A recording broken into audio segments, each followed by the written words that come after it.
Hello all, this is video number 23 on wealth building, money psychology, money management. आज हम बात करेंगे the hidden cost of investment fees.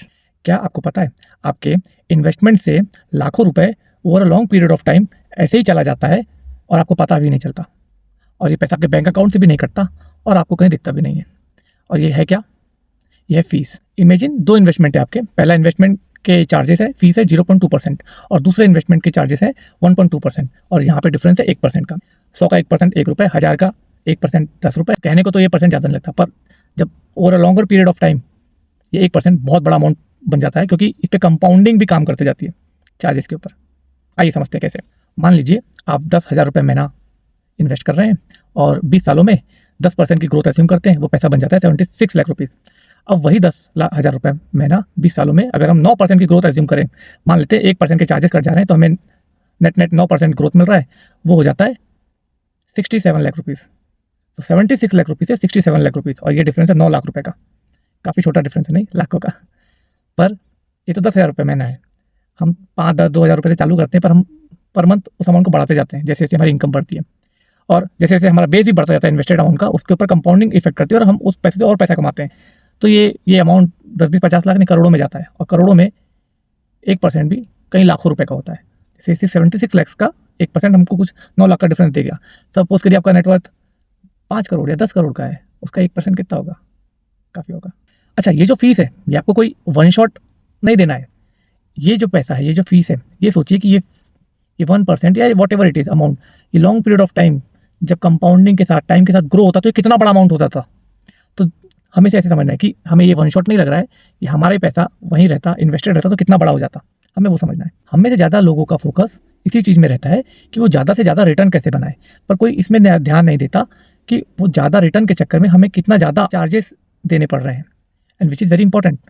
So next time सिर्फ ये मत पूछिए कि what my investment is making, next time ये भी पूछिए कि इस इन्वेस्टमेंट के पीछे मुझे चार्जेस कितने कट रहे हैं, इसके ट्रांजैक्शन या प्लेटफॉर्म चार्जेस क्या है, इस पे एग्जिट लोड कितना है, और मैं एग्जैक्टली कितना पे कर रहा हूँ to get such return, and what exactly I am getting after paying all this cost. Return जो है वो हमारा अटेंशन ग्रैब कर लेता है, पर जो फीस है वो एक्चुअली बताता है कि एक्चुअल हमारे अकाउंट में, हमारे हाथ में कितना पैसा आने वाला है। फॉर एग्जाम्पल, मेरे 50 लाख रुपए इन्वेस्टमेंट था, वो बढ़ के हो गया 75 लाख रुपए।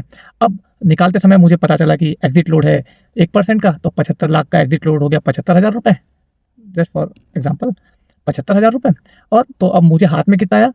74,25,000 रुपये। अब 74,25,000 रुपये में 50 लाख तो मेरा इन्वेस्टमेंट था और 24,25,000 रुपये मेरी इनकम हुई।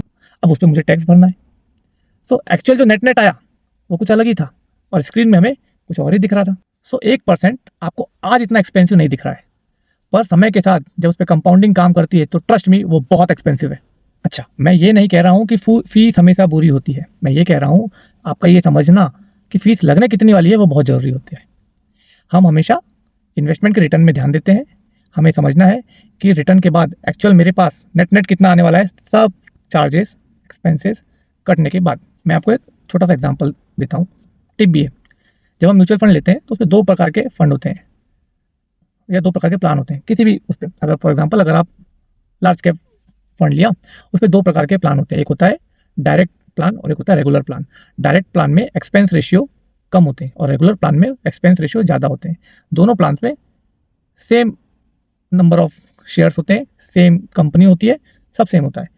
पर जो रेगुलर प्लान है उस पर समझ लीजिए कि बीच में एक एजेंट होता है, और डायरेक्ट प्लान में आपके और कंपनी के बीच में कोई नहीं होता, और इसलिए वो चार्जेस का बहुत फर्क आ जाता है, और it can go up to 1%। Difference है डायरेक्ट प्लान में 0.4 से लेकर के 0.75 तक के चार्जेस होते हैं, एक्सपेंस रेशियो होता है, और रेगुलर प्लान में 0.6 से लेकर के 1.5 तक के एक्सपेंस रेशियो होता है।